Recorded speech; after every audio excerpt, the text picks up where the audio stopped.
আজকে কিছু facts and myths about UTI, urinary tract infection.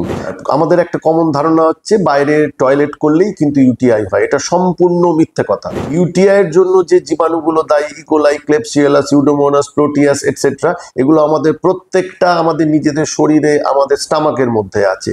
তাই এই স্টামাকের মধ্যে আছে মানে জিআই ট্র্যাক্টে আছে, সেই জন্য পায়খানার রাস্তার আশেপাশে ছড়িয়ে আছে। তাই পায়খানার রাস্তার আশেপাশে ছড়িয়ে আছে মানে সেইখান থেকে ইউটিআই আসছে। যদি আমরা বারে বারে টয়লেট যখন পাচ্ছে না যাই, চেপে রাখি অনেকক্ষণ ধরে, ব্লাডারের ইলাস্টিসিটি, কন্ট্রাক্টিলিটি হারিয়ে যায়।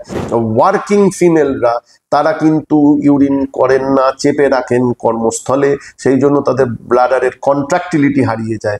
ব্লাডার কন্ট্রাক্টিলিটি হারিয়ে গেলে যখন তারা আবার ইউরিন করতে যাচ্ছেন সেই সময় ভালো করে হয় না। কাজেই টয়লেটে যান, ভালো করে ইউরিন করুন এবং ইউরিন করার পরে জায়গাটাকে ওয়াইপ দিয়ে বা জল দিয়ে পরিষ্কার করুন।